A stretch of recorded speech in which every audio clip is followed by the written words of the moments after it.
Well, it's Saturday night. Game one turned out to be a great drinking game. Every time the Sixers allowed an easy basket in transition, take a shot. Every time Pascal Siakam or Kawhi Leonard went to the basket unabated, chug a beer. At least it's game one. We don't have to bust out the bleach yet, but if you were playing the game, your ass is on the floor. I didn't play the game, though, because I got to do this video for you guys. Kyle Gaffner is here. I am Adrian Fedque. I am sober, but I wish I wasn't.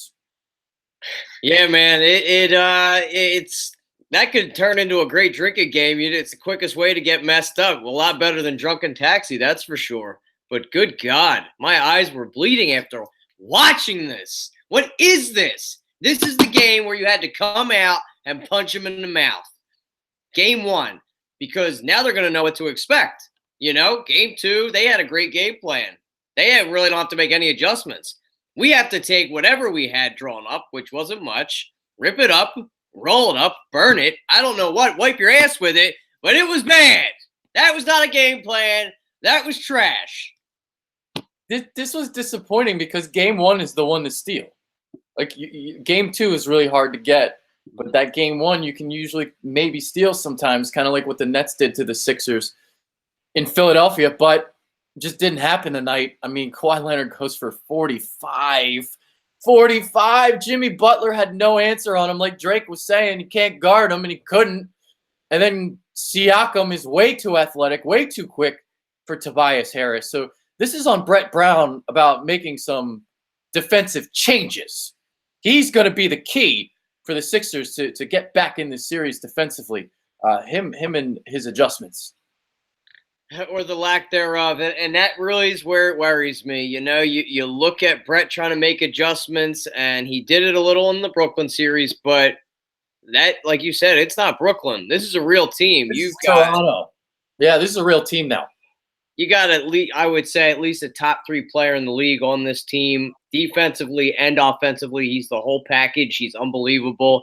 I mean, he was scorching hot tonight. I don't think he's going to shoot this great again during the series, but they were unbelievable. Would they shoot 73% in the first quarter? They could not miss. They were making 13 straight shots at one point. Just absolutely unbelievable. Siakam and Leonard go for 17 apiece in the first. So it was actually amazing that the Sixers only lost by whatever it was, 13. This was a game they should have been waxed by like 40. It was that bad.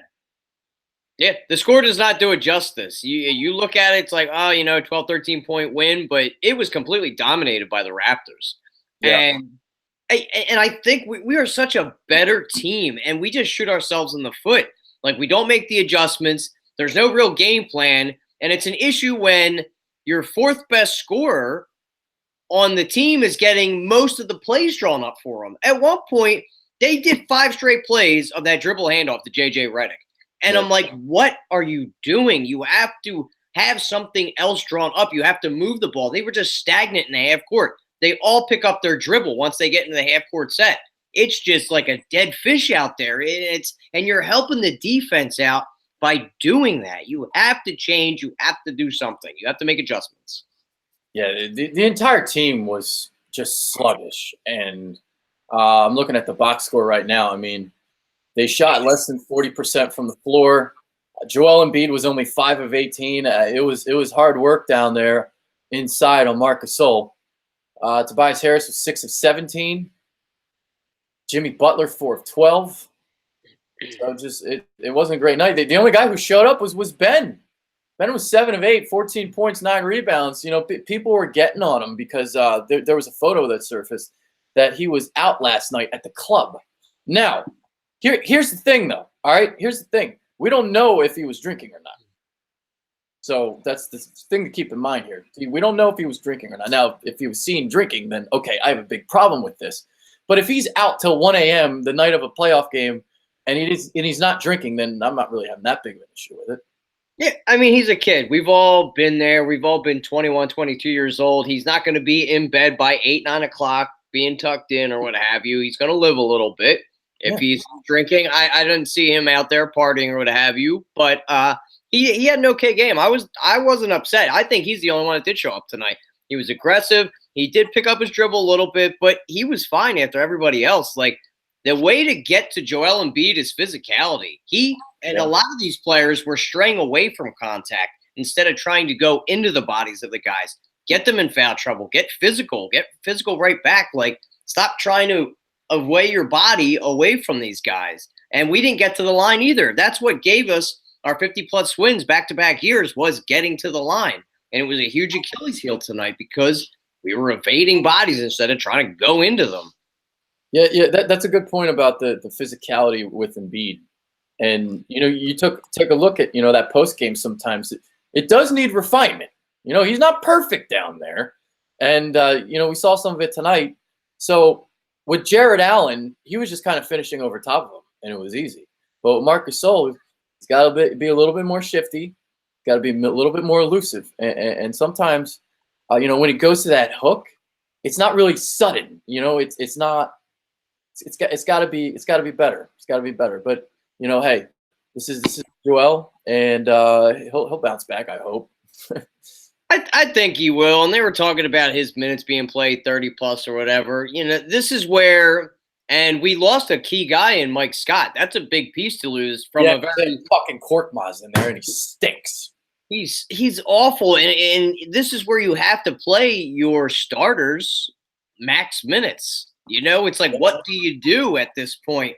When Joel, he's got to use his speed against Gasol because he's heavier than him. But I think they should run a more up-tempo when Marc Gasol's in them, because you saw the game plan they had against us when they were on the offensive end, where they had Gasol hanging around the three-point line. That is going to cause either Boban or Embiid to kind of try to stay away out there, because you can't leave him wide open because he can knock down that jumper. So it's going to leave you one-on-one with Kawhi when you've got Tobias Harris on him, who can't guard a lick of water. He's got to be more physical. He's not a great defender, but I want to ask you a question. Yeah, sure. And I've been saying this for the past couple weeks. You look at the starting five, there's not enough balls to go around, all right? A lot of these guys are ball dominant. They have to have the ball in their hands to be effective. Would you think, and I think this is what they should do, move one of those starters, being Tobias Harris, to the bench, okay? You can't really do it now because Mike Scott's hurt. And it's also hard to do now because you don't even have like a lot of time with them together to begin with, and now you're making changes.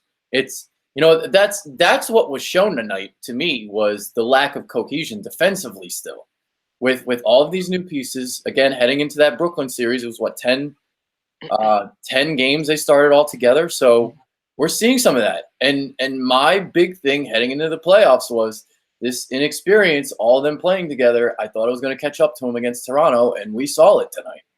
Yeah, the defensive transition was terrible. The turnovers in key spots, we had 5 or 6 in the one quarter where it just bit us in the ass, and it's going to kill us. We can't have 20 turnovers and beat a team like Toronto, like we did with Brooklyn. It's just not going to happen. It's not. If the Sixers turn the ball over, drink bleach. Oh God! add to the drinking game. You might as well get a couple bottles then, because they're averaging close to 16 a game. They're always averaging those turnovers. All right, so just kind of run off the box score here for the Raptors. Kawhi Leonard, 45 points, 11 rebounds, 10 of 11 from the foul line, 16 of 23 from the floor.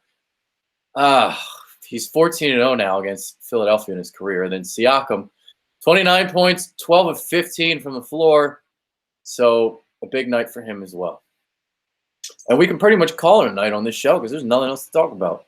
Not much to talk about. You lose a key piece to a very skeleton-like bench, as is with Mike Scott. He gives you a little physicality, but he can hit the open jumper from time to time.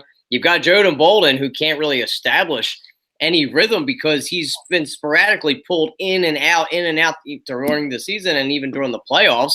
So you can't get no cohesion. And then Korkmaz is getting playing time when he was out for 4 or 5 months because he had a torn something in his knee. Something was wrong with the guy where he just stinks, okay? He wasn't good when he was healthy, and then you're just going to throw him out there from not playing for a couple months. I mean, it's just like it gets to the point where coaching's going to have to take over. Yeah, Brett Brown. You're going to have to make those defensive changes. So we'll see what he's got for game 2. All right. Any final thoughts? You got anything else to say? My final thoughts, whatever happens with this series, if we, God forbid, do get knocked out, I think this is it for Brett Brown. He's done. And if it's as bad as it was tonight for the rest of the series, whew, not looking good. Because he got waxed last year by Brad Stevens as well. So if this is back-to-back years where you're getting waxed in the semis, maybe you do need to bring in a new guy. I mean, it does. You do have the new pieces, and there is that. But the talent and the coaching, you should be doing a little bit better job. If they get swept, he's definitely done. His ass is on the hot seat. I don't want to hear people say he deserves another year and this, and that. No, this is the final straw for him. And we got to see what he's got to do because he could just get us to the. This might be the max out point for him, and I think he's actually hindering Ben Simmons' ability to grow as a player. And he could be doing it with Embiid. You look at Giannis when they got Budenholzer there. Look how much his game has grown from getting the right coach in that situation. I think it's the same thing with these guys with our young pieces that we have here.